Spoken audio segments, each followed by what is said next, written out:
ஹாஸ்பிட்டலுக்கெல்லாம் வந்து அட்மிட் பண்ணி பிரெயினில் கேன்சர் எனக்கு. சரிங்களா, மொதல் வந்து பிரெயின் டியூமர் தான் சொன்னாங்க. அப்புறம் போயிட்டு அட்மிட் பண்ணி எல்லாம் ஆப்ரேட் பண்ணி வெளியே வந்தால் எனக்கு கண்ணு தெரியாமல் போயிடுச்சு. இப்போ நீ பார்க்க கண்ணு தெரியாத மாதிரி இருக்குண்ணா, ஆனால் எனக்கு கண்ணு தெரியாது. ஒரு 8 மாதமாக கண்ணு தெரியாது. ஆப்ரேட் பண்ணி வெளியே வந்தோன்னே என்னால் கண்ணு திறக்கணும் இப்படியே தான் இருப்பேன் நான். ஏன்னா இப்போ வந்து திறந்துருக்கு கண்ணு. சரிங்களா, அப்போ வந்து அப்படியே இருக்கும்போது திருப்பி செக்கப் கூப்பிட்டுருந்தாங்க. ஆப்ரேட் பண்ணி 1 மாதம் செஞ்சு திருப்பி ஸ்கேன் பண்ணியிருந்தா திருப்பி வளர்ந்துருச்சு. என்னோட டியூமர் வந்து திருப்பி வளர்ந்துருச்சு. அப்போ வந்து டாக்டர்ஸ் என்ன சொன்னாங்க, அப்போ வந்து நான் ஒய்ஃபை கூட்டிகிட்டு போகல. ஒய்ஃப் வந்து சிங்கப்பூரில் வச்சுறாங்க, நான் மகனை தான் கூட்டிகிட்டு போவேன் அப்பாயின்மெண்ட். அப்போ தான் கேட்டாங்க, நீங்கள் யாரையும் கூட்டிகிட்டு வரலையா? சொன்னேன், இல்லை மகன் தான் நல்லா தூரத்தில் இருக்காங்க. அப்போ அவங்க ஒன்றுமே சொல்லலை. ஆனால் டியூமர் திருப்பி வளர்ந்துருக்கு, அது நார்மல் தான், பயப்படுறீங்க அனுப்பிட்டாங்க. அந்த டைமில் தான் நான் இந்த அல்ஃபா லிப்பிட் லைஃப் குடித்தேங்க. குடிச்சிட்டு இருந்துகிட்டு இருக்கும்போது நான் வந்து கண்ணு வரணும் அதுக்கு தான் குடித்தேன் நான். ஆனால் அது கண்ணு வரல. அது 4 மாதம் சென்று திருப்பி போகும்போது அவங்க டாக்டர் சொல்லிட்டாங்கல்ல, நான் சொல்லி தான் ஆகணும்.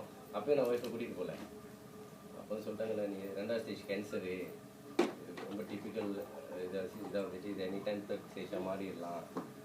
அப்போ வந்துட்டு அந்த டைமில் வந்து அப்போ அவங்க பழைய ஸ்கேனை வச்சு சொன்னாங்க. அப்போ அந்த கேப்லேருந்து இந்த 2 months கேப்லேருந்து நான் ஒரு 3 டின்னு குடிச்சிருந்தேன். கண்ணுக்காக குடித்தேன். அந்த டியூமர்லாம் மறந்தாச்சு நான், அதான் எடுத்தாச்சே, லேசாக தானே வளர்ந்துருக்குன்னு சொன்னாங்க அப்படின்னு. ஆனால் அந்த 4வது மாதம் போகும்போது சொல்லிட்டாங்க, இல்லை அவங்க 2nd ஸ்டேஜ் திருப்பி வளர்ந்துச்சு, திருப்பி 3 cm. எனக்கு ஆப்ரேட் பண்ணி எடுத்தது வந்து 5 cm. சரிங்களா, 18 வருஷத்தில் வளர்ந்தது 5 cm. ஆனால் ஆப்ரேஷன் பண்ணி 3 மாதத்தில் 3 cm வளர்ந்துருச்சு. அவ்வளோ ஃபஸ்ட்டாக குரூப் நியூஸ் பார்த்தீங்களா.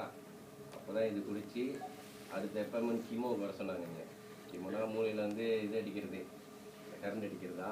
அதான் டாக்டரை கேட்டேன், என்னது இல்லை மூளையில் கரண்ட் அடித்தா என்ன ஆகும் அப்படின்னாங்க. சொன்னாங்க, மெடிக்கல் லைன் வந்து கொஞ்சம் டேஞ்சரஸ் தான், but we have to do அப்படின்ட்டாங்க. ஸோ அப்போ கீமோக்கெல்லாம் என்ன செய்யுது போகணுன்னு ஆயிடுச்சு. ஆனால் அந்த கேப்பில் நான் குடிச்சிருந்தேன் அந்த பால், நான் அதை யோசிக்கவே இல்லை. அப்புறம் அந்த கீமோவுக்கு போகும்போது ஒரு ஸ்கேன் பண்ணும்போது 60 டியூமர் இல்லைன்ட்டாங்க, கம்ப்ளீட் க்ளீன் சொல்லிட்டாங்க. அது வந்து ஒரு பெரிய விஷயம். உயிர் வந்துருச்சு எனக்கு திருப்பி. கண்ணு டாக்டர் வந்து சொன்னாங்க, கடைசி அப்பாயின்மெண்ட் வந்து நான் போனது வந்து 3ஆம் மாதம் கண்ணு ஸ்பெஷலிஸ்ட்க்கு. அவங்க சொன்னாங்க, இந்த உங்களை நரம்புலாம் செத்துருச்சு, கண்ணு வர வாய்ப்பு இல்லை, இல்லை கண்ணு திறக்க கூட முடியாது அப்படின்னு சொன்னாங்க. ஆனால் அந்த பால் இன்னும் கண்டினியூ பண்ணி போன மாதம் தான் எனக்கு இந்த கண்ணு திறந்துருச்சு. 2 கண்ணும் திறந்துருச்சு. ஒரு கண் வந்து ஷேடோ தெரியுது எனக்கு. ஏன்னா அறவே தெரியாத கண்ணு இப்போ எனக்கு ஷேடோ தெரியுது. அறவே திறக்க முடியாத கண்ணு. நான் போன மாதம் 30 அப்பாயின்மெண்ட் போகும்போது அவங்க செக் பண்ணி சொல்கிறாங்க, இல்லை ஏற்கனவே நரம்புலாம் செத்துருந்துச்சு, இப்போ 50% 30% நரம்பு வேலை செய்ய ஆரம்பிச்சிச்சுன்னு. ஸோ இது மருந்துலாம் ஒன்றுமே கொடுக்கல கண்ணு டாக்டர்லாம். நான் இந்த மருந்தும் எடுக்கல, இது அல்ஃபா லிப்பிட் தான் குடிச்சிட்டு இருந்தேன். அப்போ இந்த நர்வ் வேலை செஞ்சது என்ன காரணங்க? கண்டிப்பாக அல்ஃபா லிப்பிட் தான். எத்தனை மாதமாக எடுத்துருக்கீங்க? ஓகே, நான் 11ஆம் மாதத்துலேருந்து எடுத்தேன் சார். 11ஆம் மாதத்துலேருந்து எடுத்துருக்கேன். ஆனால் நான் முதல் 2 மாதம் எடுத்தேன், அப்புறம் கொஞ்சம் ஸ்டாப் பண்ணிட்டேன் ஒரு 2 months. இப்போ 3 months சார். திருப்தியாக இருக்கா எடுத்து? ரொம்ப திருப்தியாக இருக்கேன்.